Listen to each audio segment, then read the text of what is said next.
സ്ക്രീനിൽ കാണുന്ന ഈ എംഗ്ലറ്റ്സ് ചോദ്യം ഒന്ന് ശ്രദ്ധിക്കും. ഡി വി ടി ഉള്ള ഒരു പേഷ്യന്റ് ഹെപ്പാരി ഇൻഫെക്ഷൻ പോകുന്നുണ്ട്. അദ്ദേഹത്തിന്റെ ലാബ് റിസൾട്ട് വന്നപ്പോൾ APTT 95 സെക്കൻഡ് ആണ്. ഒരു നേഴ്സ് എന്ന നിലയിൽ നിങ്ങളുടെ ഏറ്റവും ആദ്യത്തെ പ്രയോറിറ്റി ആക്ഷൻ എന്തായിരിക്കും? നിങ്ങൾക്ക് ഉത്തരം അറിയാമെങ്കിൽ ഇപ്പൊ തന്നെ താഴെ ഒന്ന് കമന്റ് ചെയ്യും. ശരിയായ ഉത്തരം എന്താണെന്നും അതിന് പിന്നിലെ കൃത്യമായ തിയറി എന്താണെന്നും ഒരു കുഞ്ഞു വീഡിയോയിലൂടെ നമുക്ക് നോക്കാം.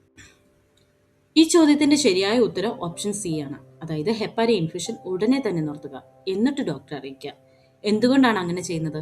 നമ്മൾ ഹെപ്പാരി നൽകുമ്പോൾ എപ്പോഴും മോണിറ്റർ ചെയ്യേണ്ട ലാബ് വാല്യൂ ആണ് APTT. ഇതിന്റെ നോർമൽ തെറാപ്പറ്റിക് ലക്ഷ്യം എപ്പോഴും 60 to 80 സെക്കൻഡ്സ് ആയിരിക്കണം. നമ്മുടെ ചോദ്യത്തിൽ രോഗിയുടെ കൗണ്ട് 95 സെക്കൻഡ് ആണ്, അതായത് 80 മുകളിലാണ്. ഇത് കടുത്ത ബ്ലീഡിംഗ് ഉണ്ടാക്കാൻ സാധ്യതയുള്ള ഒരു അപകടാവസ്ഥയാണ്. അതുകൊണ്ട് തന്നെ ആദ്യം ചെയ്യേണ്ടത് ഇൻഫ്യൂഷൻ സ്റ്റോപ്പ് ചെയ്യുക, പിന്നെ മാത്രം ഡോക്ടറെ അറിയിക്കുക. ഹെപ്പാരിനെ കുറിച്ച് വളരെ പ്രധാനമായി എക്സാമിന് അറിഞ്ഞിരിക്കേണ്ട 3 പോയിന്റ് എന്ന് പറയുന്നത് ഹെപ്പാരിൻ ടോക്സിസിറ്റി ഉണ്ടായാൽ നൽകേണ്ട ആന്റിഡോട്ട് പ്രോട്ടമിൻ സൾഫേറ്റ് ആണ്.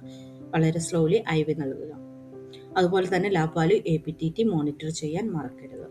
ഹെപ്പാരിൻ എപ്പോഴും IV അല്ലെങ്കിൽ സബ്ക്യൂട്ടീനിയസ് ആയി മാത്രമേ നൽകാവൂ, ഒരിക്കലും IM നൽകരുത്. ഹെപ്പാരിൻ എടുക്കുമ്പോൾ നഴ്സുമാർ പ്രത്യേകമായി മോണിറ്റർ ചെയ്യേണ്ട 3 കാര്യങ്ങളാണിത്. അമിതമായ രക്തസ്രാവം ഉണ്ടോ എന്ന് നമ്മൾ പ്രത്യേകമായി ശ്രദ്ധിച്ചിരിക്കണം. അതുപോലെ ഹെപ്പാരി ഇൻഡ്യൂസ്ഡ് ത്രോംബോസൈറ്റോപീനിയ വളരെ ഗൗരവമായി കാണേണ്ട ഒരു അവസ്ഥയാണിത്. ഹെപ്പാരിൻ എടുക്കുമ്പോൾ പ്ലേറ്റ്ലെറ്റ് കൗണ്ട് താഴേക്ക് പോകുന്ന ഒരു അവസ്ഥയാണ്. അതുപോലെ ഇഞ്ചക്ഷൻ സൈറ്റിൽ ഏതെങ്കിലും പാടുണ്ടോ എന്ന് ബ്രൂഷിംഗ് ഒക്കെ ഉണ്ടോ എന്ന് നമ്മൾ കൃത്യമായി വാച്ച് ചെയ്തിരിക്കണം. ഒരു കാരണവശാലും ഇങ്ങനെയുള്ളവർക്ക് ഹെപ്പാരിൻ കൊടുക്കാൻ പാടില്ല. ആക്റ്റീവ് ബ്ലീഡിംഗ് ഉള്ള സമയത്ത്, സിവിയർ ത്രോംബോസൈറ്റോപീനിയ ഉള്ള സമയത്ത്, അതുപോലെ മേജറായിട്ടുള്ള ഏതെങ്കിലും സർജറി അടുത്ത കാലത്ത് കഴിഞ്ഞവർക്ക്, ഹീമോഫീലിയ പോലെ ബ്ലഡ് ഡിസോർഡർ ഉള്ളവർക്ക്, ഇവർക്ക് ഒരിക്കലും നമ്മൾ ഹെപ്പാരിൻ കൊടുക്കാൻ പാടില്ല. നമ്മൾ ആദ്യം കണ്ട പേഷ്യന്റിന് ഹെപ്പാരിൻ കൊടുക്കാൻ പറ്റുമോ ഇല്ലയോ എന്ന് കമൻറ്റ് ചെയ്യുക.